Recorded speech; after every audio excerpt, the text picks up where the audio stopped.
Here's something really unconventional that you can do from Python. This is Red Alert. It is one of the biggest strategy games from the 1990s. Back when I was a kid, this was the thing kids would talk about on the playground. And everything that you can see here, you can both trigger and measure from a Python notebook. I'm able to do this for Red Alert, but I'm also able to do this for the original Command & Conquer, as well as my personal favorite, Dune 2000. Now, the thing that's really cool about having this simulation is that I'm also able to collect some data that I've always been interested in, because I can use this to figure out if there's any unit in the game that is overpowered. I never really had the bandwidth to figure that out when I was in preschool, but now, with this data, I can actually kind of answer that question. So I would like to walk you through the setup. So, as a starting point, I'm just going to show you the app that I made for myself using Marimo. At the start, I can select a game, so I can go for Red Alert, Dune 2000, or Tiberian Dawn. I'm going to go for Dune 2000 now. Then next, I can pick an attacker and a defender. Now, if you know the game, the title is slightly misleading because this suggests that you can only pick the Harkonnen units. That's not true. You can pick any unit from the game here. So if you want to select the Sonic Tank or the Devastator or the Deviator, those are special units, one for each faction. You can totally do that here. So you can come up with pretend armies that you wouldn't be able to actually have in the real game. But one thing that is neat is that you can say, look, there's Army 1, there's Army 2, there's some amount of money that both armies cost. And what I can then also do is select the number of milliseconds per game tick, and I can also tell it to go ahead and record a video.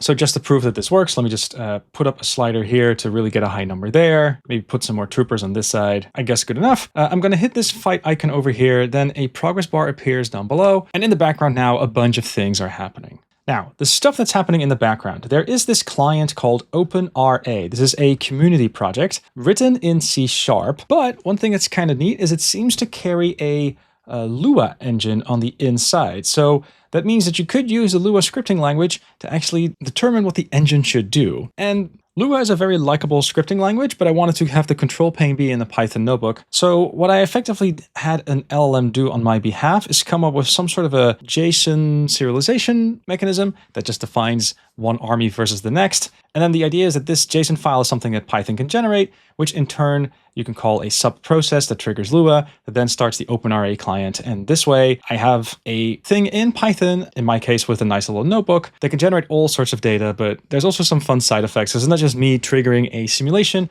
also lots of data gets logged. So the units that I start with over here, over time, you can imagine that the unit counts will also be tracked. And that also means that I can come up with a very nice dashboard over here. Besides just being able to trigger a workflow, you can also see the effect. So going back to the notebook, we can see that it's now done.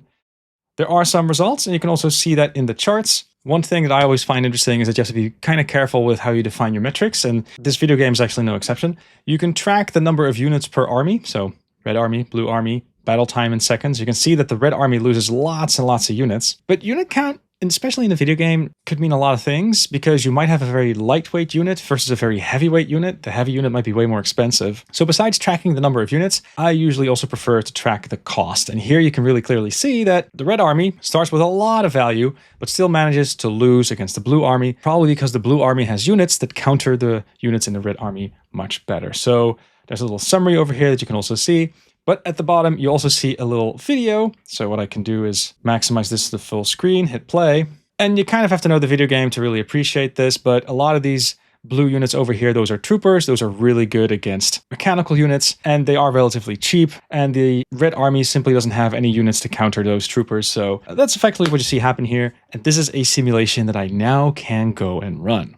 Now, what I would like to do next is explain this big matrix over here, because what I ended up doing is I ended up running lots of these simulations so you could figure out what unit is good against what other unit. So you can see here, there's some combat tanks and a Devastator and a Deviator and all the units basically. But if you want to get to an overview like this, there are a couple of hidden traps that you should be slightly aware of. The first item to discuss is a bias that you really should pay attention to. In the initial implementation that I had, which granted was LLM generated, I noticed that the attacker would typically always beat the defender, even if they had the same armies. This was related to the underlying agent. One army in this case was played by a virtual player, as it were, that's just selected all the units and did an attack move. And the other army was much more of an AI that just responded to enemies in proximity. So the behavior of both armies, depending on who was the attacker or the defender, because I was using this engine this way, actually was different. So The way to deal with this is to just have this one giant matrix where, let's say you've got unit I and you've got unit J, right? This is a symmetric matrix, you could say. The thing to just remember is that going from I to J or going from J to I,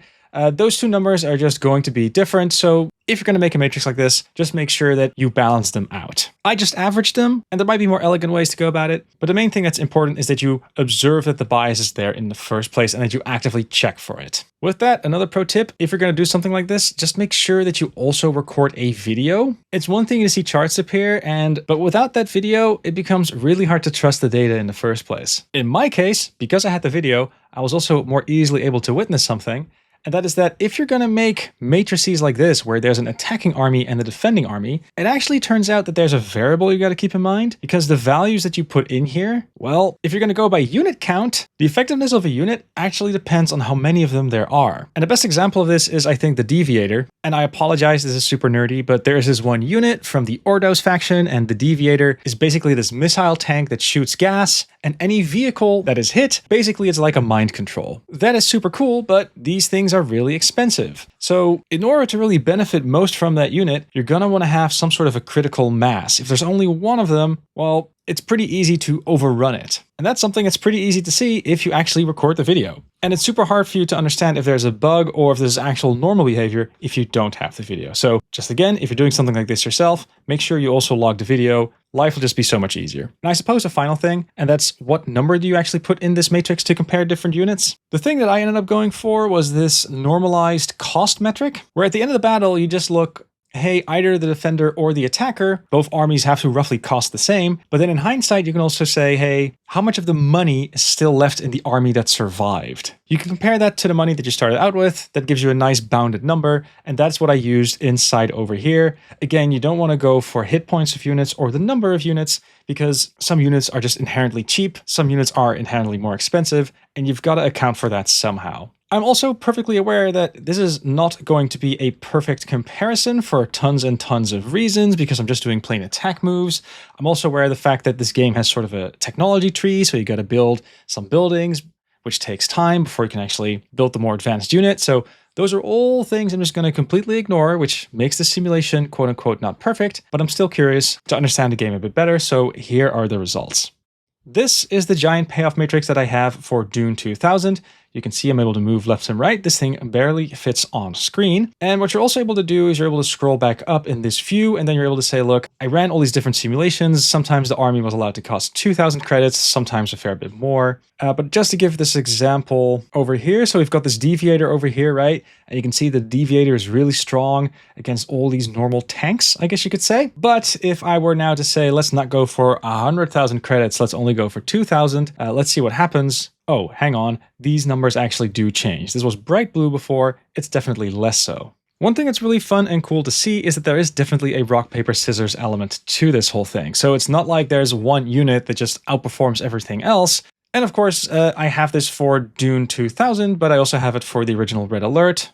It is also a very similar story there. Also here again, the simulation is not perfect because the utility of a commando unit that you have in this game, that's mainly because there's a special move to blow up buildings, which, you know, I'm not accounting for at all in here. And the final thing, I guess, also to show is that I also have the Command and Conquer series over here. So this is all fun data to play with. I had a lot of fun. And as far as that question I had in my mind back when I was in preschool, like what unit is overpowered, you can spot some units that are indeed a little bit more powerful. No surprise, those are the units that are more for the late game. But even with that said, there is still this rock, paper, scissors element to all of this. So the real question here is not so much what unit is best. Really, the best question to ask is what unit composition is best. And that's going to take me a full video to explain. There's a fun math that you could do with this. So that's a video that's going to come up next and soon. In the meantime, though, if you're curious, I actually opened up a dataset instance that has all this information that you might want to use if you're interested in doing game balancing for this game. So there's this one table over here that has all the units with the cost, the category, the faction, as well as this icon. So that's data that you can actually